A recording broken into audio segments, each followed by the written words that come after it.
किसान अब धीरे धीरे प्रगतिशील खेती की तरफ जा रहा है। प्रगतिशील खेती से किसानों को फायदा ही फायदा है। प्रोग्रेसिव फार्मिंग में और नॉर्मल में ये है कि नॉर्मल तो अक्सर किसान करते ही हैं, सारे जितने भी किसान हैं यहाँ पे पहले सारे नॉर्मल ही खेती होती थी। अब प्रोग्रेसिव खेती ये है कि नई टेक्नोलॉजी अडॉप्ट करनी, नए नए बीज अडॉप्ट करने, कोई भी नई मशीनरी आएगी बाज़ार में वो अडॉप्ट करनी, जिससे किसान को फ़ायदा हो और लागत कम लगे और आमदन ज़्यादा हो। बिमरियाना गांव के हरप्रीत जी 7 साल से प्रगतिशील खेती कर रहे हैं। प्रोग्रेसिव फार्मिंग के बारे में मैं लगभग 7-8 साल से मेरे को पता चला। नई नई मशीनरी, जैसे हम कई बार कहीं मीटिंग में जाते थे, कई यूनिवर्सिटियों में जाते थे। करनाल में हमारे काफ़ी यूनिवर्सिटियां हैं, ICR के इंस्टीट्यूट हैं, तो वहाँ से हमने ये सब सीखा और वहीं से हमारे को ये पता चला। हरप्रीत जी खेती की नई नई टेक्नोलॉजी का इस्तेमाल करते हैं। हमने DSR अडॉप्ट की, जो धान की सीधी बिजाई है। उसके बाद गेहूं के अंदर हैप्पी सीडर एक मशीन आई।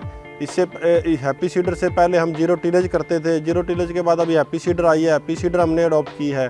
उसके बाद पानी को नापने के लिए टेंसोमीटर आया एक। उसके बाद एक ग्रीन सीकर आया है।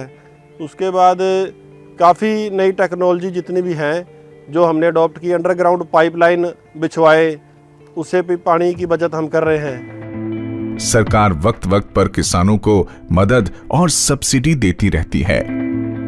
सरकार जब भी सीजन आता है समय समय पर किसानों को यूनिवर्सिटी के माध्यम से अच्छे बीज उपलब्ध करवाती है।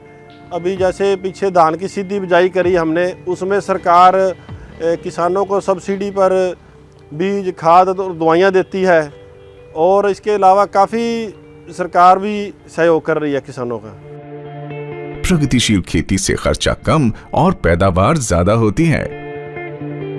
तो जब से प्रोग्रेसिव फार्मिंग हमने अडॉप्ट की है, नई टेक्नोलॉजी अडॉप्ट की है, तब से हमारा खर्चा तो कम आ रहा है, पैदावार ज़्यादा हो रही है। तो हमारे को इससे बहुत फ़ायदा मिल रहा है। प्रगतिशील खेती टेंशन फ्री फार्मिंग है। अपनी ओर से एक किसान होने के नाते एक अपील करूँगा कि जितनी भी दिन बर दिन नई टेक्नोलॉजी आती है उसको अपनाएं। नए नए बीज, जितने भी यूनिवर्सिटी के जो पुराने वाले बीज थे उनकी बात कुछ और थी। अब नई नई यूनिवर्सिटियों ने नए नए बीज तैयार किए हैं, उनको ज़रूर अपनाएं। यही मेरी प्रार्थना है। धन्यवाद।